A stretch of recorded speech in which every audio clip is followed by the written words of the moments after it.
poeta que el año 2004 ganó el Premio Nacional de Literatura. Me refiero, por supuesto, a Armando Uribe Arce. Para eso hemos escenificado esta mesa, ¿no es cierto?, con una rosa blanca, con sus libros y particularmente, ¿no es cierto?, con el símbolo cristiano, católico. Recordemos que Armando Uribe fue, ¿no es cierto?, uno de los poetas que más se identificó también con el catolicismo cristiano de Chile, ¿no? Y quiero leer un texto de un querido amigo, Pancho Béjar, gran amigo también de Jorge Teillier. En abril se cumplen 26 años de su muerte. En esa oportunidad nos va a acompañar Pablo Teillier, su sobrino, actor conocido, ¿no es cierto?, que hace poco estuvo en una película, no sé cuánto, en Fuga, no sé, bueno, en fin, es un actor de cine, de teatro y también de teleseries, así que para nosotros siempre un honor también rendir homenaje a poetas de esta envergadura. Sin embargo, Jorge nunca obtuvo ningún premio mayor, un premio Municipalidad de Santiago, premio CRAV, que antes era una refinadora de azúcar. Pero a lo que voy, esta noche queremos rendir un homenaje a Armando Uribe Arce y tengo en mis manos Imágenes Quebradas, un texto de Dolmen que fue prologado y cuyas notas pertenecen precisamente a Francisco Béjar, a Pancho Béjar, que acompañó prácticamente hasta la muerte a Jorge Teillier. Voy a leer algunos textos de él, de Armando Uribe. Voy a escribir algunos términos en jerga. Espero que me disculpen, dice. Los neoliberales son más bien neosofistas. Para ellos, en el fondo, el dinero es la medida de todas las cosas. Ni siquiera el hombre individualmente considerado, mucho menos los valores. La referencia a valores y principios la estiman en utopía. Esta palabra utopía en su boca es peyorativa y querría ser irónica. Es socarrona y macuca nomás. No más vengan con cuentos. Todo lo que excede su pragmatismo empírico son puros cuentos. Todo está peor en este Chile, incluso los poetas. Poesía y ciutiquería, sinónimos en Chile de los años 50 y de siempre cierto en todo Chile y en toda época. Los poetas quieren ser cada vez más ciúticos. Los poetas son pirifláuticos. Usábamos palabras raras en esa época para hacernos los lindos con la mina que conocíamos, los lindos para engrupir. Y además, cuando escribíamos un consuelo sedoso como pelo, nos criticaban por decir pelo, pues ya que escribíamos poesía, había que poner cabellos, no había manera de entendernos. Nunca hubo manera de entendernos. Por otra parte, no soy comunista, ni soy activista, pero me interesa que las palabras digan lo que significan. En las ruinas del mundo al revés, algunos siguen trazando letreros que indican direcciones equivocadas o equívocas. Un aplauso para Armando Uribe. Bien, y para comenzar este homenaje, quiero presentar a tres grandes representantes de la poesía en la región. Primero quiero presentar a un gran amigo poeta, identificado con Valparaíso, Premio Municipal de Valparaíso, hijo ilustre de esta ciudad, antes de Charp. Y quiero dejar con un gran aplauso al querido amigo Juan Cameron. Quiero presentar además en este conversatorio a una amiga, poeta, hizo su tesis de magíster, su tesis en Armando Uribe, con un gran aplauso, ¿no es cierto?, a Sara Jordán.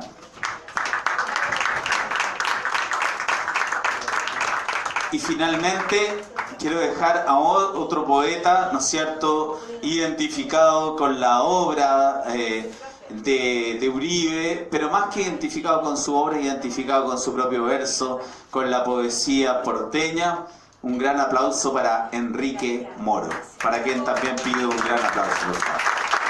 Les voy a pedir, por favor, que si bien es cierto, durante mi conversatorio no importa que todo el mundo hable, pero durante la presentación de la obra de Uribe, que va a tener diversos tópicos desde el punto de vista literario. Recuerden que Armando Uribe además fue un político, fue además embajador, no fue cualquier cosa. Además nacionalizó el cobre, otra de sus grandes obras, estoy adelantándome un poco, y a su obra en particular guardar el respeto que merecen los poetas, que les voy a pedir nuevamente, porque los aplausos son gratis, un gran aplauso para ellos que nos acompañan. Muchas gracias.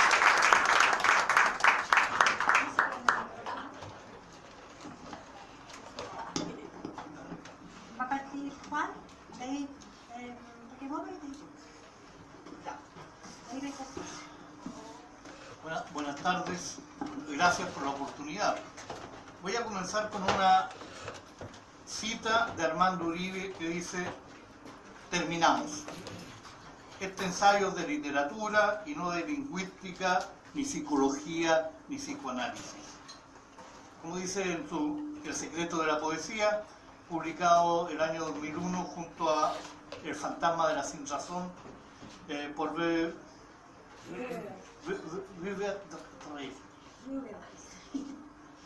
en Santiago. Pero antes de referirme a esto, quiero precisar algunos puntos.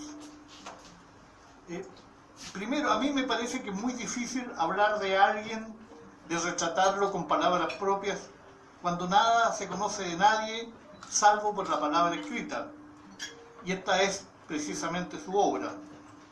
Y luego, respecto a esto último, existen quienes son realmente conocedores de Uribe, como es el caso de Sara Jordán, que está escrito, no estoy leyendo hasta aquí, poeta y estudiosa de aquel. Una certera aproximación es su Entre escombros, antología de la poesía política de Armando Uribe Arce, de Ediciones Altazor, Viña del Mar, año 2013. Hablo como un simple lector y un admirador de Uribe. Y si bien no lo conocí personalmente, a pesar de un encuentro muy furtivo en la librería de César Soto en un homenaje a Juan Luis Martínez, y en la cual no hubo empatía alguna, él fue mi huerquén. O sea, él dijo cuanto yo pensaba y no me atrevía a decirlo, ya sea por cobardía o por falta de espacio, cosas que nunca pude decir públicamente. Y él para mí fue ese gran denotador que yo quisiera haber sido. Y a pesar del profundo respeto que genera entre sus pares, se trata, como digo, de un pensador provocador y certero. En el mero ámbito poético, su obra no aparecía hasta el año 2004 en La altura merecida, un áspero yo. Yo no es más que el sujeto que afirma la oración, se justificaba, escarba con lírica amargura su condición de individuo. A veces resulta irónico, a veces desenfadado. Su poesía en verdad responde a una exigencia ontológica feroz, pero no jugaba, a pesar de espectaculares aciertos que el libro en libro iba obteniendo, con ese decir propio de varios poetas de la generación del 50. Resultaba para nosotros, digamos los más jóvenes, por los años 60, 70, demasiado serio para jugar con la palabra. Sin embargo, hay piezas que eran ya y son antológicas como ese ejemplo magnífico de transeúnte pálido, ese que dice: soy pobre como una rata, triste como tía, y toco esta corneta de cartón en cumpleaños de pequeños deformes, y la guitarra del cielo suena sola con la indolente angustia de la noche, y las palomas de las oraciones vuelan cenizas por la tierra muda. Y esta es una muestra entre muchas, se entiende. Pero el año 2004, luego de recibir el Premio Nacional de Literatura, Tajamar Editores entregó una recopilación de su poesía. Obras reunidas toman a los 5 primeros libros del autor, a saber, Transeúnte pálido, el 54, El engañoso laúd, 56, Los obstáculos, 61, No hay lugar, del 70, y Por ser vos quien sois, del 89. Más algunos textos recogidos de diversas fuentes y fechados entre 1951 y 1965. Se trata, sin duda, de un intelectual, silencioso y enviciado en mi silencio de carpeta, de silla de papel, con la palabra silencio, puesto a pensar que es el silencio en silencio, sacado de ahí, vuelto al silencio en silencio. A lo largo de su escritura, son constantes allí las ideas de la ira y de la muerte, la injusticia que lo revela y bendice como aquel desaforado orador que todos quisieran ser, y el desgarro ante el dolor y la pérdida. Esto ha sido brutal para el autor, lo sabemos. Pero Uribe Arce es un ser que se indigna y escribe. Y contesto, no contesto, ni voy a cantar, ni voy a leer, ni voy a reír, ni voy a conjugar este verbo. Al cantarse a sí mismo, cobra intensidad en No hay lugar, cuyos temas va repitiendo Por ser vos quien sois, su negocio con Dios y una innegable formación cristiana que intentará, digamos, esconder el verdadero motivo de su escritura, la culpa. Bueno, una culpa inmanente que para quienes no profesamos ciertas ideas no la logramos comprender, en verdad. Esta misma lo obligará a continuar escribiendo, a redimir la existencia a través de ella, porque su condición de caballero así lo exige y además lo origina. Como bien lo explica en el epílogo a esta edición, desde hace 6 años, examen de conciencia y letras propias, arqueos innúmeros de la vida entera, respectivamente revista, confesión pública, publicada, preparación buena o mala para morir. Por los datos del autor sabemos que nació en Santiago el 28 de octubre de 1933 y falleció en esa misma ciudad el reciente 20 de enero. Abogado de profesión, ejerció cargos diplomáticos en Francia, Estados Unidos y China, y dictó cátedra de Derecho en el primero de estos países. Un amigo me acaba de indicar que fue alumno además en Santiago, y él no lo sabía, de Derecho Minero. Sus primeras publicaciones corresponden a la época del Joven Laurel, grupo literario que dirigía el profesor de castellano del Colegio St. George, el poeta Roque Esteban Escarpa. Tengamos en cuenta que la publicación en el año 53 del Joven Laurel, donde participa Armando Uribe Arte, ya se trata de un muchacho de 20 años de edad y no de un escolar, de manera que debe haber sido exalumno. Entre otros participan allí José Miguel Ibáñez Langlois, el cura Ignacio Valente, Carlos Ristagle, Hernán Montalegre y Krenner. Fue León Oquetó y no otro poeta que me informó sobre este libro y sobre el poeta Uribe, un personaje ya escondido para nosotros los más jóvenes por entonces, como decía en un comienzo. Hasta allí y durante décadas mi idea del poeta era parcial. Un poeta católico, me decía, cuyo fuerte yo enfrenta a Dios y a la muerte. Pero después fui conociendo su extensa escritura, esa de Odio lo que odio, Brujas de uniforme, A peor vida, De muerte, De nada y tantas otras publicaciones hasta Babá Baba, 2010, donde se retrata, habla demasiado, publica en exceso, con la edad se ha puesto así. No es lo Solaria, es lo Gurrea. En verdad, el poeta sabe de cuánto escribe y fija los límites de la poesía. El continente de las palabras se mide para él desde para la poesía desde las ciencias ocultas del lenguaje, es cierto, pero no todo resulta esencial. De la retórica rescata solo 4 grupos de figuras: las de símil, la metonímia, la sinécdoque y la metáfora. El oxímeron es, según aclara, un facilismo de mala poesía, del estilo propio, del ritmo propio más bien, es el latir del corazón y de la respiración. Acá me dio hasta cierto extraño pudor el haberlo leído, porque había dicho yo por ahí en mi locura que la poesía tenía mucho que ver con la circulación sanguínea y con el ancho de voz. Sí, de la respiración. Pero también él agrega el caminar, el desplazarse y la secreta fuente, la de mamar. Y la magia de la poesía pareciera explicarnos está en nuestro cerebro, en las conexiones, en cuanto nos aclaran o hierran Freud, Lacan, Barthes, entre otros, y todo el universo eólico. Mis saludos a cuanto fue y cuanto continuará siendo la poesía de Armando Uribe Arce, porque corresponde a una generación, además, que nos forma a los que venimos después. Muchas gracias.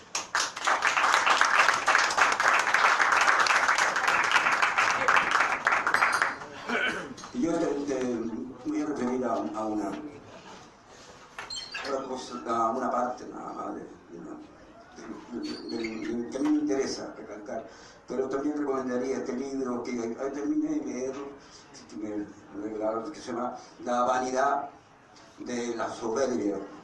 También es uno de sus últimos textos. También descubrí un poco, como dice Juan, a un Armando Uribe un poco tardío. Me recuerdo que una vez nos tocó sí leer y yo llegué un poco tarde, estaba solo en la sala, en la escuela de Derecho, en la universidad acá. Y me dijo, ¿usted quién es? Y todavía no sé. Digo, hay algo que en estos días estamos celebrando, el 12, que fue la firma del Acta de Independencia. Estamos en el aniversario patrio. Y si algo de lo que quiero hablar esta noche es de esa parte de Uribe, de ese patriota, si podríamos decir, no patriotero, de ese hombre que le entregó con una visión enorme a todos los chilenos lo que significaba el cobre como sustento económico para todo el pueblo de Chile. Él fue el primero, no el único, pero sí uno de los grandes visionarios de este país que vio en la nacionalización del cobre, la gran riqueza presente y futura de Chile. Y fue un gran defensor de eso. Estuvo en Estados Unidos negociando con Estados Unidos. No será fácil negociar con Estados Unidos. Él lo hizo, siempre estuvo ligado a esta gran impulso que fue para Chile en ese momento al menos el cobre. Sin embargo, hay que reconocer que en estos momentos el 70% del cobre en Chile sigue siendo está en manos privadas, lo que es una terrible derrota también para lo que fue y pretendió hacer Armando Uribe. Fue un gran ensayista también, fue un profesor, un excelente profesor, por lo que algunos le han comentado. Además escribió es un experto como abogado en derecho minero. Y es esa expertise la que nos debe a muchos tener orgullosos de Uribe. Yo personalmente no profeso las ideas religiosas de él, pero reconozco en él a un chileno que fue capaz de defender contra viento y marea aquello que podría haber sido tal vez el futuro de muchas personas, de mucha gente, de este pueblo que hoy sufre demasiado. Siempre tuvo un odio a estos capitalistas, a estos depredadores, a estos vendepatrias, los cuales excluyó a Patricio Aylwin, que fue un mediador de todas maneras entre la dictadura militar y la democracia, nunca dejó de serlo, y sobre todo lo que fueron los demás gobiernos de la concentración, que tampoco hicieron nada por impedir de que el cobre siguiera siendo cayendo en manos privadas y siendo explotado como está siendo explotado ahora con el agua que no sabíamos que no era nuestra, y ahora sabemos que está en manos privadas y que son otros los dueños del agua, de nuestros lagos, de nuestros ríos. Así sucedió con nuestro cobre. Y mi homenaje y mis breves palabras eran para esto, para recalcar a este gran hombre que le dio a Chile y a su pueblo la esperanza, el sueño de haber sido un país en donde los pobres pudiesen haber tenido algún tipo de futuro, cosa que hoy se ve cada vez más lejana. Muchas gracias.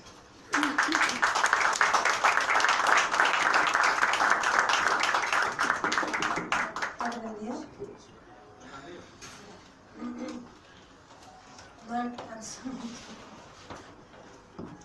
Ya, bueno, yo voy a hacer un abordaje muy distinto. Yo hice mi tesis de pregrado en la Orfe Ibáñez en la poesía política de Armando Uribe antes de hacer mi antología. Leí muchísimos libros de él, fui discípula de él, me los regalaba, me los devoraba, lo que me devoraba el trayecto en bus de Santiago a Viña, lo gocé muchísimo. Fue un hombre de lujo, un caballero, siempre un aristócrata chilenizado del siglo XXI, un hombre sumamente intelectual, interdisciplinar, tolerante, con todas las ideas, que me abrió las puertas de su casa y marcó a una generación completa de jóvenes en el porvenir de este país. Voy a leer primero un epígrafe que lo saqué de la carta abierta a Patricio Aylwin, que dice: no hay justicia en la medida de lo posible, ni verdad a la medida, ni reconciliación y amor mensurados por el metro de lo que se puede. Bueno, mi tesis se basó en el mito del Imbunche, que es un mito mapuche que consiste en rasparle el bautismo a un niño menor de 1 año, encerrarlo en una cueva, torturarlo, cortarle la lengua en 2, dejarlo afásico, convertirlo en un hombre bestia, y el que le corten la lengua es para que no cuente los maleficios de los brujos. Se le deja salir por las noches y cuando muere se hace charqui Imbunche. Otro aspecto importante a destacar es que se nutre de niños recién nacidos. Puede vivir hasta 100 años y preside el aquelarre. Este Imbunche se traslada a la poesía de Uribe en cuanto con la dictadura, la represión implicó un mensaje o silenciamiento de un determinado sector social. En el caso de Armando Uribe, esto ocurrió con el destierro, cuando se le quitó la nacionalidad chilena y pasó a ser una patria, y su discurso poético y también su obra en prosa, que no es menor, está imbunchada debido a esta marginación social y esta fascia de la que fue víctima. Bueno, entonces yo empiezo a explicar en mi tesis que la posmodernidad empieza en los años 60 en Estados Unidos y se implanta en Chile con el nuevo sistema económico y coexiste, según el censo, con la modernidad entre 1992 y el 2002 en Chile. Este capitalismo multinacional actual, que es de mercado desregulado, sin intervención estatal, aunque en Chile hubo intervención estatal, es comprendido por Uribe como una ideología única de mercado desregulado manipulado por tecnócratas que vendría a ser la única ideología en el mundo. Esta ideología la encontramos incluso en China, que es un país comunista, y él la critica asiduamente en su obra. Como la posmodernidad estadounidense, Uribe se encargará a lo largo de su poesía de concientizarnos acerca del cambio de mentalidad que se ha producido en Chile con la implementación de este modelo, y criticará también a los ricos por las riquezas mal adquiridas con este sistema económico que se implantó como a través de una revolución que generó terror, muerte y crímenes contra los derechos humanos. Uribe escribe la carta a Patricio Aylwin, la carta abierta a Patricio Aylwin, y la publica en 1998 y prolonga la dictadura hasta al menos esa fecha, por varias causales que son difíciles de escudriñar debido a la complejidad, porque es un texto jurídico, y dice lo que al menos yo entendí, que estábamos todavía en dictadura por la impunidad de los crímenes cometidos contra los derechos humanos, por la superioridad de las Fuerzas Armadas por sobre los tres poderes del Estado con Pinochet en el Senado, y por una institucionalidad nacional que nunca se quebró con el gobierno de Aylwin porque él actuó con la política de los consensos. Todo lo que se refiere a la figura del mediocre en la poesía de Armando Uribe se relaciona con la política de los consensos, que no hizo justicia por los crímenes cometidos, y especialmente por lo que él sufrió en el destierro con una familia de 8 personas, sus 5 hijos, su mujer y su madre, sin poder volver al país hasta 1988, si no recuerdo mal. Bueno, el mito de Minguche, al que ya me referí, le es narrado a los niños pequeños y representa este sector que ha sido silenciado, y se puede leer a Uribe como una crítica al sujeto posmoderno de Minguche debido a las fasias de un sector político y como modalidad de testimonio. Uribe resignifica la realidad nacional a través de Minguche y como testigo da cuenta de un sistema excluyente, de la política de consenso durante el gobierno de la transición, de lo que nosotros entendemos por transición, y su locus como hablante, el lugar desde donde emerge su discurso desde la marginalidad. Uribe nos trata de hacer partícipes de una conciencia social que no incurra en los olvidos colectivos de lo que ha pasado en el país. Su catolicismo hace que ironice a la figura de Pinochet y lo trate como al redentor sacrificado en El fantasma de la Sinrazón, ensayo que ganó el premio Altazor, si no me equivoco, y lo trate como este redentor sacrificado y le entierra 4 clavos, uno de los cuales es el del lenguaje, que me parece muy interesante, que dice que Pinochet posee un doble lenguaje oral, uno populachero hasta la grosería. Los políticos a sus comachas, los ex parlamentarios son unos cerdos traidores. Otro que roza la metáfora lírica. En este país no se mueve una hoja sin que yo lo sepa. Y después agrega que cuando recibe a ministros, embajadores, al arzobispo de Santiago, etc., habla de su famoso ciútico militar. Esta dictadura para él tiene apellidos, es algo completamente identificable en el mundo social. Busca, ante la ruina del sistema dictatorial, que le devuelvan, pese a que es católico, los infiernos rojos. O sea, es tanta la indignación del poeta que prefiere el infierno a vivir en este museo de teratología que es Chile, y critica el fetichismo y el animismo que se produce ante la figura de Pinochet desde sus partidarios. Bueno, respecto a lo que fue el 11 de septiembre y el destierro, en las brujas de uniforme Armando Uribe transcribe las conversaciones que hubo durante el golpe y va creando un texto híbrido que se compone de las conversaciones, intertextos y poemas de él. Y la escribe en septiembre de 1998, a 35 años de producido el golpe. Pero el fenómeno que más llama la atención es que por el destierro, Uribe vive esta grabación en un tiempo subjetivo que está en presente. Lo vive como de primera fuente y hasta se llega a cansar de transcribir esta grabación.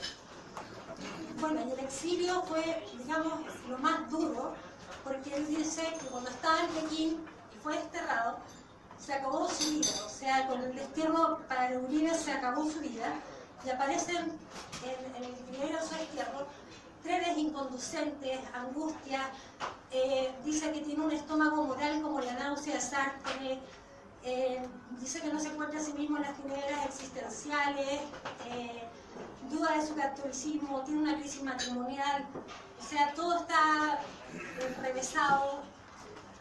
¿Qué más puedo decir?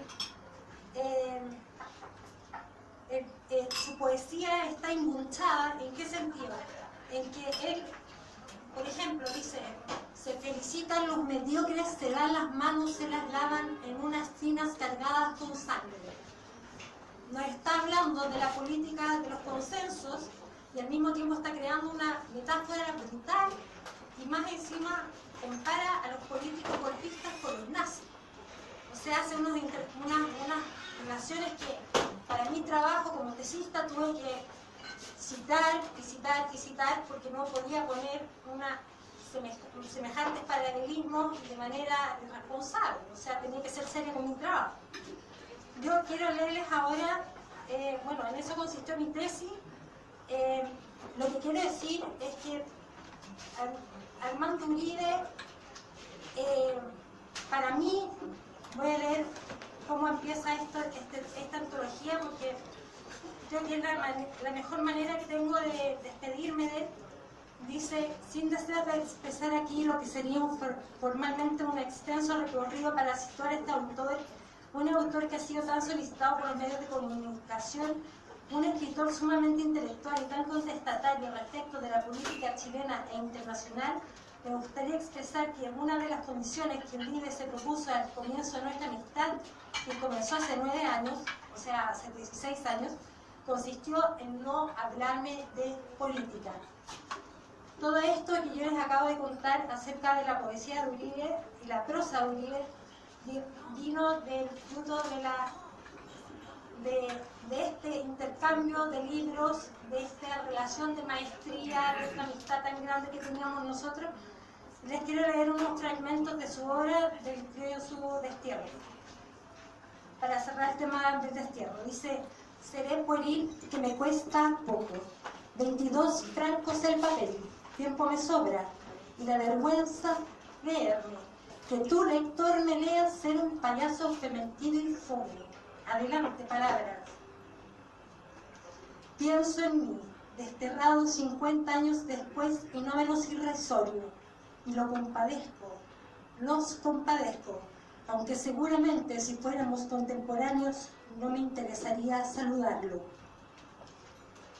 Me creo claramente un versificador de mala categoría y un escribiente en prosa inclinado trabajosamente hacia las paradojas insignificantes, a la fuerza removiendo la bruma de muchos días de esos estériles y nocturnos sueños que huyen entre el polvo infinitesimal.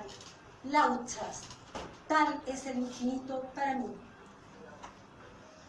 Breve fábula sobre el adverbio dentro. ¿Es adverbio? Y el verbo entrar. Pedante, a los 3 años, de la mano de la sirvienta llego a la puerta delantera de mi casa o a la casa de mis padres. La puerta está de par en par abierta.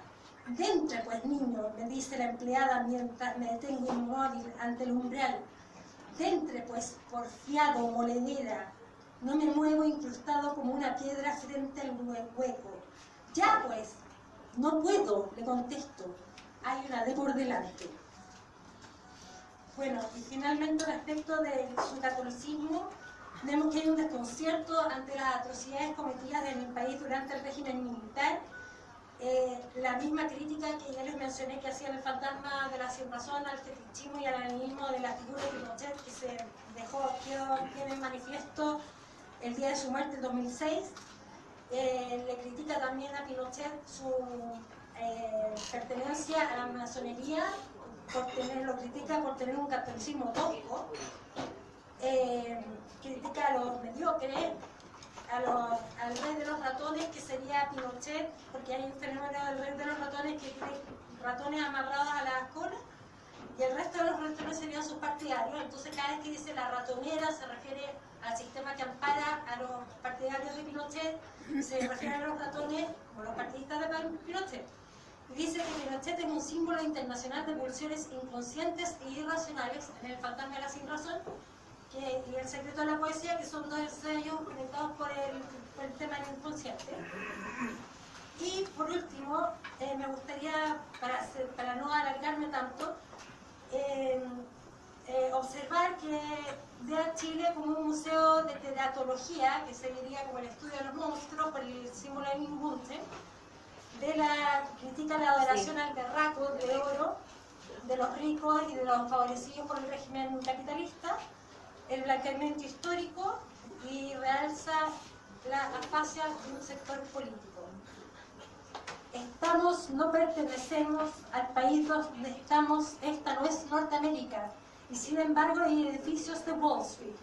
Se pronuncia Wall Street, este es el caso. Se produjo la quiebra de todo el golpe universal de Estado, estamos entre los escombros que quedaron las féminas con cintas de colores, se pasean con tacos, agujas, y sus abuelas con palillos, tejen cartílagos y sus amantes de camisas con rayas, ya no usan pantalones y lucen espinillas atractivas, y los sexos se creen carismáticos. Con esto termino. Las olas. In memoriam Armando Uribe. La brisa hace flamear mi vestido, me revuelve el pelo, me deja en la orilla, arrojada como un objeto prescindible. Quizá en otra época esta escena habría sido en la capital cayendo la lluvia, pero visto de negro, la arena imposibilita mis pasos. Hoy tú has partido para siempre, pero un viaje ha comenzado en estas olas, uno distinto del tuyo, dos perpendiculares se unirán en el infinito, lo uno. Por mientras sabré guardar silencio y esperar mi muerte para darte ese abrazo que no te pude dar tantos años guardado. Gracias. Gracias.